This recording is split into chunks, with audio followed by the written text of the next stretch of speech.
how to figure out what your expenses will be during maternity leave. So what are we covering in this video? So we're going to look at how you can find out what your expenses will be and how to make sure you don't miss out on anything, because the last thing you want to do is sort of underestimate things and then potentially you haven't saved enough money. And then I'm going to show you how to put all of your expenses into your budget finally, and then I will finish off with a live demo of my maternity leave budget calculator, which will make your life so much easier. So did you know that the average newborn in the UK costs about £184, and that's per week? So by the time you factor in all the expenses for looking after them, and by the time you compare that to the average maternity pay of £151, we've got quite a big gap to fill, which is why this stuff is so important, and make sure we get it right. Now, it's not all bad news. So expenses during maternity leave are one of the few things you actually are in control of. Well, sort of. Obviously, you've got commitments and things that you have to spend money on, but it's down to you making those buying decisions as to whether or not you spend your money. So one of the things I like to talk about is the maternity pay gap. So obviously maternity leave is potentially for 52 weeks, depending on what you choose to take. However, in that time, you only get 39 weeks of maternity pay. So some people will get more because their employer might be very generous. But for the average mum, 39 weeks is all you get. And for most of that time, it's £151 per week that you will receive. So that's a whole 13 weeks that are unpaid, where you could potentially still be off work and you're not got any income coming in. So which again, it's why this stuff is so important. So the first thing that we're going to do is have a look at what do you spend your money on. So we're trying to slowly, step by step, build up our budget for maternity leave. Now, if you've watched my other video on income, you'll know all the different sorts of maternity leave income that I've talked about in that video. It's quite long, it's very thorough, so I'm not going to go into it here. But if you haven't sort of figured out what your income will be yet, go and watch that video and then come back and look at your expenses. So the first thing I want you to do is to look at what you spend your money on. So go through your bank statements for the last year, last few years, up to you. You know if your spending's sort of gone up and down. And also have to think about what you pay for in cash. So if you get money out from a cash machine, what do you do with it? Because we're trying to build up sort of a picture of what potentially your expenses could be during maternity leave. Now, at this point, I don't want you to worry about, oh, but I won't have this, but I'll have that, because I know it will be different. Let's just focus on what you would normally spend, and we can always make adjustments later on. So the next thing I want you to do is to have a think about how your expenses will change with the baby. So how much extra would you spend each week? And then sort of every 3 to 4 months, you can expect to have to go and buy bigger clothes, more equipment, extra stuff. So try and factor that now into your plan. So even on a weekly basis, even if you're not buying formula milk, you're still going to have to get nappies from somewhere, medication, other bits and bobs. So try and factor that into your plan. So maybe £20 a week for nappies and other supplies, and then I would say on the quarter, so every 3 months, put in £100 to £200, for getting bigger clothes, extra bits of equipment, and so on. Now I want you to have a look at all of those expenses that you have written out from step 1, and have a look at what relates to you going to work. So obviously you're going to be off work for a period of time, and you're not going to be, you won't have the travel costs, although you still need to go out and about, but you won't have those the cost of commuting to work. You might have uniforms and subscriptions, licenses, lunches, the unplanned lunchtime shopping trips. You know exactly what I'm talking about. Many of those under my belt, so you know exactly where I'm coming from. So I want you to have a think now about what you're going to save by not going to work. So go and maybe cross those expenses out, or write down how much they're going to reduce by, because we will need to put sort of during maternity leave, we want a fair representation of what those sorts of expenses are going to look like. Okay, so step 4, I want you to have a look now at your weekly food shop. So in my house now, now that my kids are sort of slightly older, we eat a hell of a lot of food, and it's the number one on my hit list each week of how much we can not spend on the food shopping. So one of the things I like to do is meal plan, and I know that sounds really dull, but you're starting to get ready to be a parent. And meal planning, unfortunately, it's like washing and cleaning, one of those things that you really need to do. So always meal plan from what you already have. So I, in the past, have sort of missed this step, and then I end up with this big mountain of stuff in my freezer or my fridge or my cupboard that's not getting used because I'm looking at my newest recipe book or looking in my newest magazine and trying to meal plan from there. So what I like to do is I like to go around fridge, freezer, cupboard and pick out 5 to 7 ingredients there. Doesn't even matter if they don't cost me a lot of money. Pick out 5 to 7 different bits of ingredient and say, right, I'm going to cook something that uses this up this week. So go and do that, and then meal plan around that. So you want sort of a week's worth of meals planned out. For me, I only do it for the evening because everyone's out in the day, but it's obviously up to you.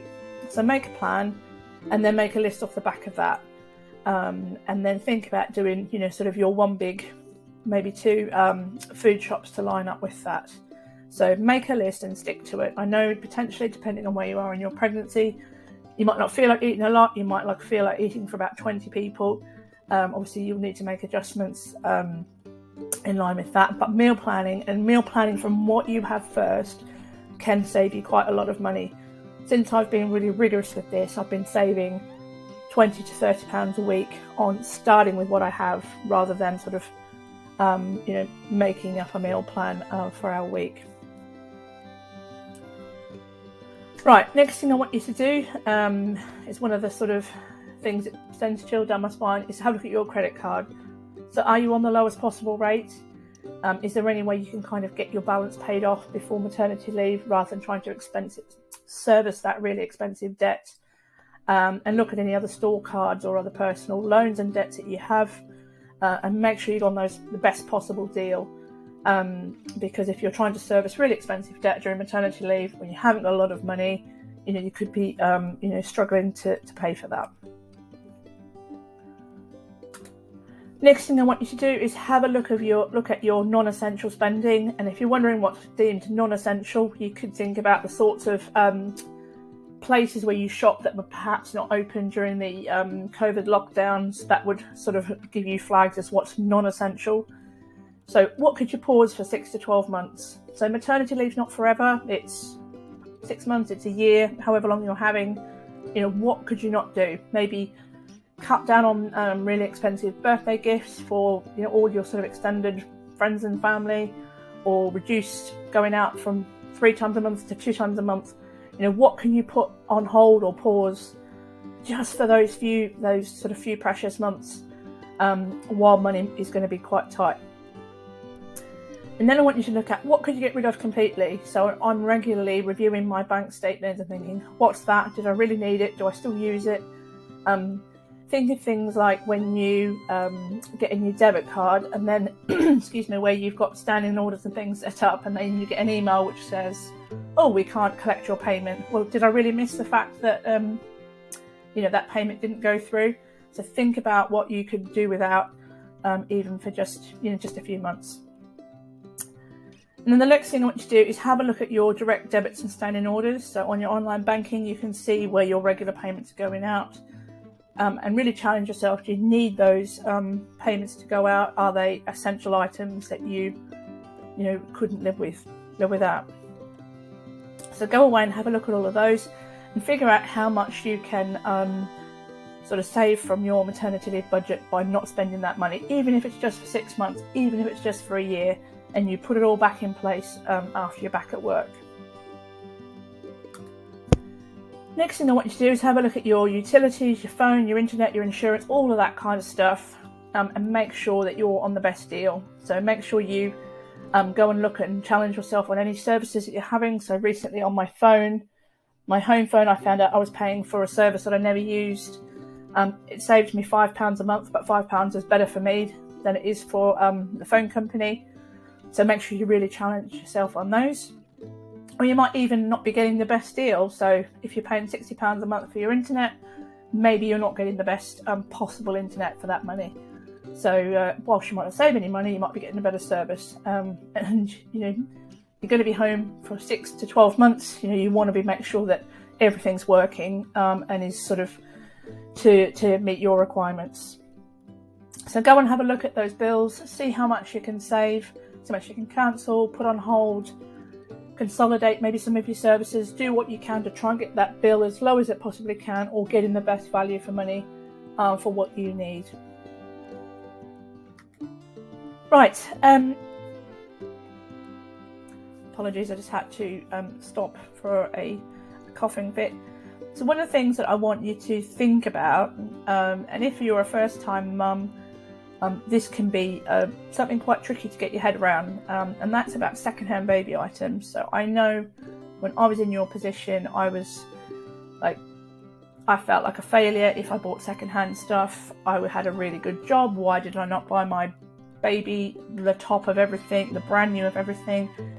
I felt like I was doing the wrong thing, or doing him a disservice by having second-hand stuff.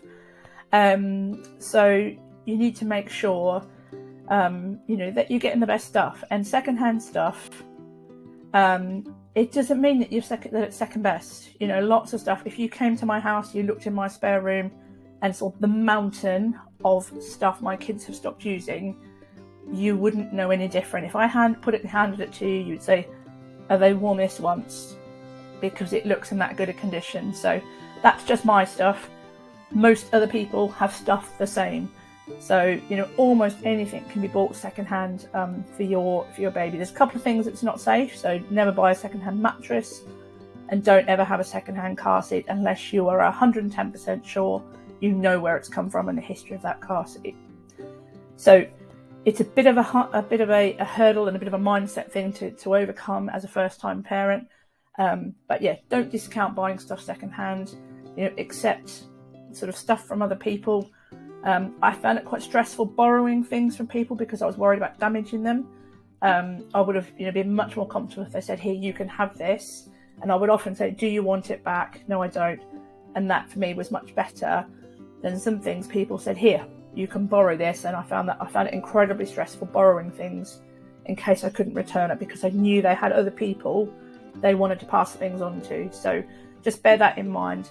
But yeah, don't discount secondhand stuff for your baby. It is not the wrong thing to do by having that for them. And if it's saving you money, it's potentially letting you have longer off work, which might be more important to you than all lovely matching furniture in the baby's room.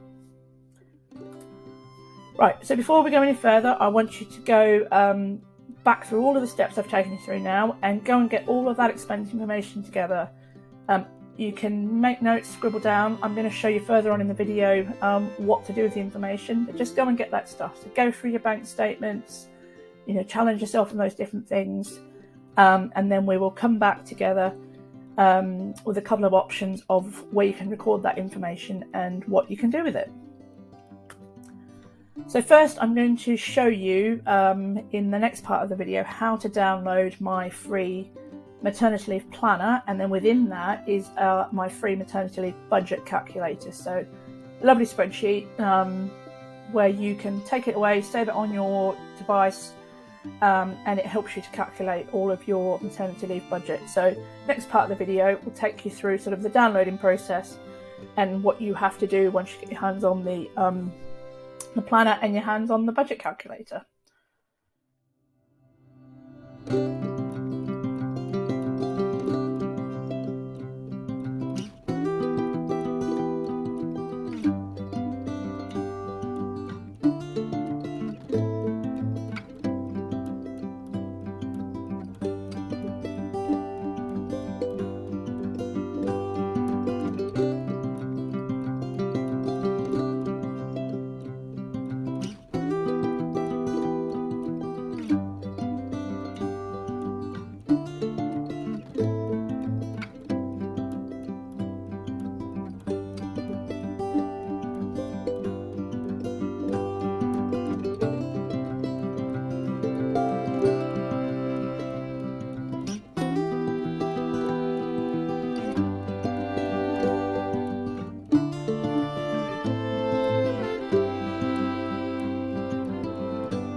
Hello and welcome back. So if you've downloaded the maternity leave planner from my website, I'm going to quickly show you the inside of the planner. Obviously it was on the screen, but I'm going to quickly show you inside the planner and what we're focusing on in this video. So I also have a printed copy because it's much easier for me to demo to you if I have a printed copy. I did get a professional printer to print this, but you can obviously use your own home printer. There are lots of pages in here. If you're not sort of comfortable printing lots of pages, just print the ones we're going to talk about in this chapter. So I'm going to flick to chapter 3, I think it is. Just bear with me.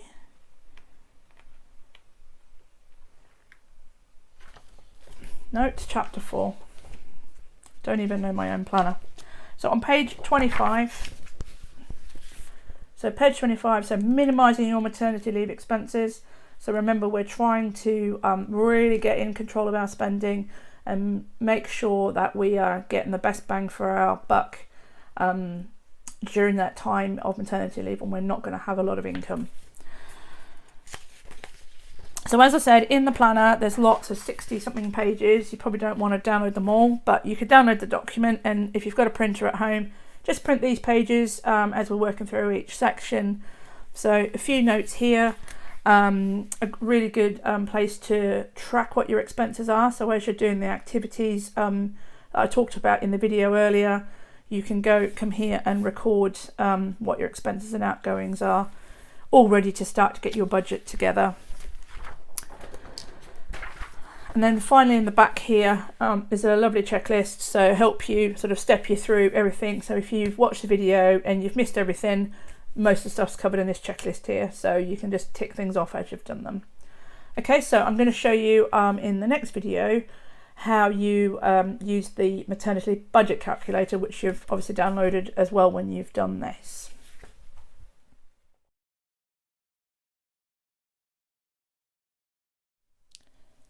How to do your maternity leave budget. Now, if you've watched my other video, you'll know how to do your income. And so today we are going to talk about expenses. So you'll know if you've already got this maternity leave budget calculator downloaded, you'll know we've got all these different tabs here along the bottom. So we've already done a video about income, and in this one we're going to talk about expenses or outgoings. Okay, so this has still got all of my income. I'll briefly show you all the income I put in from the last video when we talked about your maternity leave income. So in this one, we're going to talk about your maternity leave expenses. Now you'll see the page is very similar to what we did for income. You'll see all of the months have all filtered through from the previous page. And you will quite notice a funny pattern here. So every 3 months, you'll see that I've given it a funny colour. And the reason I do this is because roughly every 3 months with a baby, you need to kind of factor in extra expenses as they have a bit of a growth spurt, or they've got new requirements in terms of the equipment they need. So you might need to buy a high chair, you might be looking for some different toys to entertain them, you might be looking for bigger clothes, and so on. There's quite a long list here, so lots of different categories. I'll show you all those in a minute. So if you need more at the bottom, just click on Add Rows. But what we've got here are these sort of fancy the plus buttons on the left hand side, so you can collapse and expand into all different categories. Now I've just gone as thorough as I possibly could. I know I'm not going to get every possible category everybody wants, but in every single one there's other, so just overtype it to something that suits you. So if you go down the side here, you'll see I've got lots and lots of different categories for you to start putting your expenses in. Now the blue lines are subtotals, so each category has all these little subheadings, and if we start to put numbers in here,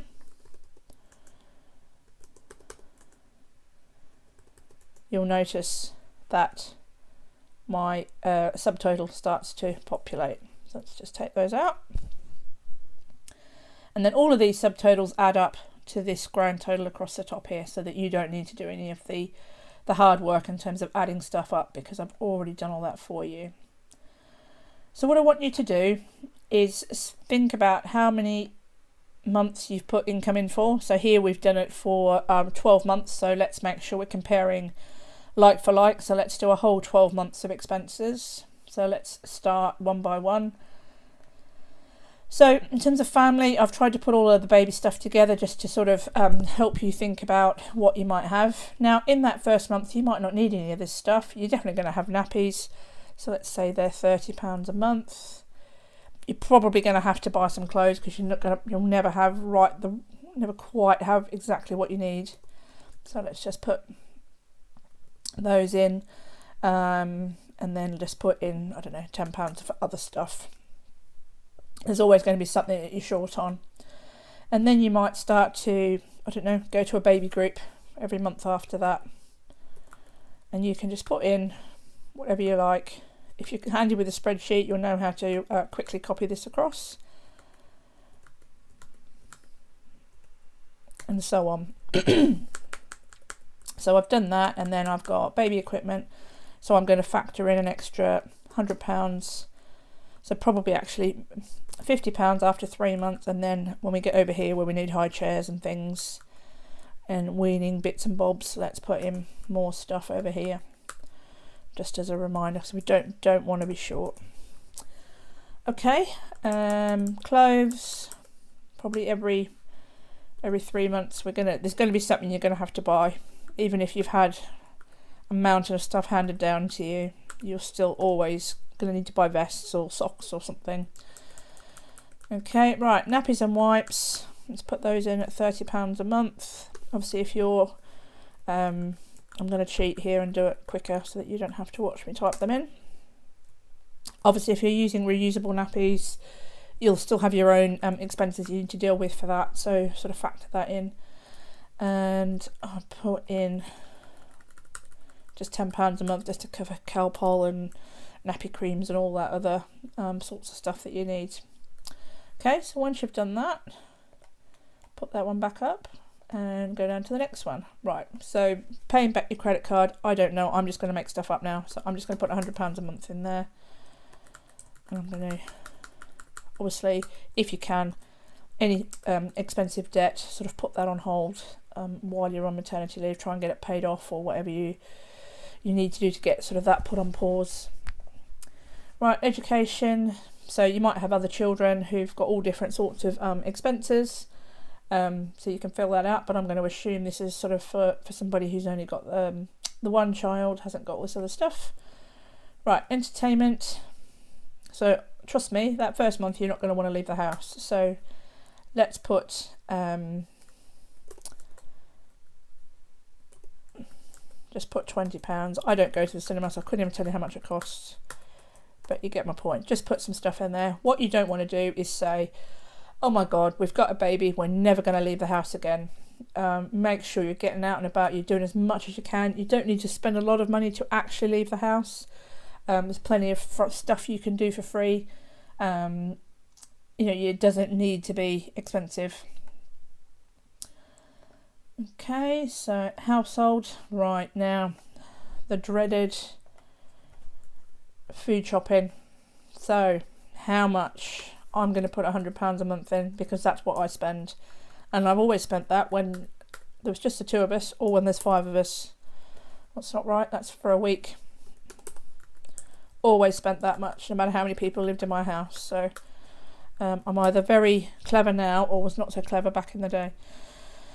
Okay, what else do we need? Let's just put in some other stuff, and you'll know based on what your expenses are what you need to put in here.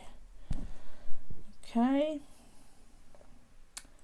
presents and gifts. Now these are a good one. I think probably when you're on your own and you've got not got any children, you probably got into the habit of spoiling lots of sort of your extended family and friends group, so you might want to start to think about toning this down a bit, even if it's just for the year. People are not going to think less of you for perhaps sort of cutting things back a little bit, even just for a year, when money's going to be particularly tight. So I don't know, let's just put some numbers in for this. Right, so Christmas we've got here. Now, a word about Christmas. I know it's only January, we've only just had Christmas. don't think that your baby needs a lot for Christmas. Christmas does not have to be expensive just because you've got a baby. They don't need a lot of stuff. They won't know whether you've spent £10 or £1,000. So do yourself a favour and don't sort of go overboard. So let's put wishful thinking that you're only going to spend 100. Okay, where were we up to?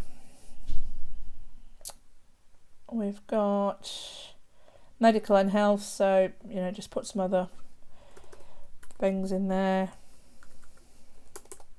And I'm just making this up just so that you can see what we've done. Alright, this presents and gifts one. Why is nothing happening there? Oh, yep. Excuse me, that's because we've not put anything. Right, household. Okay, so this is stuff around your house.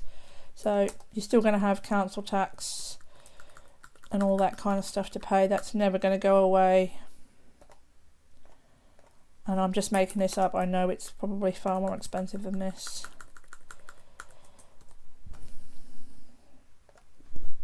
So your rent or your mortgage is £700 a month.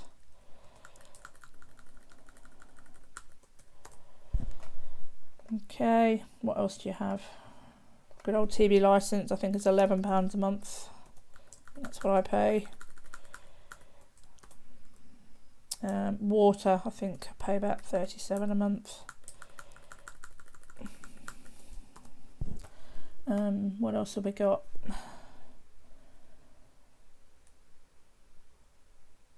I think they're the main ones. Repairs, I don't know. You might want to put in, I mean, you know what your house is like, whether it needs extra TLC every now and then. Okay. Right, pets. I'm not going to fill this out because my kids will tell you we don't have a pet. We're the only people on the planet without a pet. But obviously if you've got pets, don't forget them in this section. Okay, phone and internet. Bane of my life. Costs a fortune. Service is awful. So let's put that in. So you can put all of your expenses for that in. Transportation, so even though you're obviously not going to work, you still need to get out and about. And please don't lock yourself away. Make sure you're still getting out and about and doing some stuff. Like I say, it doesn't have to be expensive. A walk around the block, a visit to your local National Trust garden or whatever it might be, is all you need to do. Now I'm just making it up here. I'm literally just putting random figures in. You'll know your situation. Excuse me. So let's put that in. Right. If you get public transport or taxis or whatever, make sure you don't forget about those. Okay, what are we up to? Travel. So again, just because you've got a baby, it doesn't mean you can't go on holiday. So, try and plan a break in if you can. I know it sort of goes against everything of maternity leave, that you don't have any money, but do your best to try and make the most of not having to go on holiday during school holidays, because before you know it, they'll be at school and you'll be tied to that situation. Right, so I've worked through everything there. If there's any categories there's quite a lot of other here you can fill out. So as you can see, I've got stuff in all of my columns that I have income for. Yeah, so I've got stuff all the way across here, and because I've gone crazy and I haven't put real numbers in, I'm going to have a bit of a panic in a minute, because I'm going to have a lot of money I'm going to need to save. Just looking at this, look, £28,000 worth of expenses. Right, so I want you to now go through all of your expenses and start to do this. So for all of these months in maternity leave, work through each category, fill it out, and then put it into a spreadsheet and get all of your numbers to add up. You shouldn't need to do any adjustment here, because look, all of the hard work's done. It should add up all of these for you in all the categories, and then you can come back for the next session where we will talk about the dreaded how much you need to save. Okay, so if you've got any problems, obviously pop it on my Facebook page. Otherwise, get cracking with your expense analysis.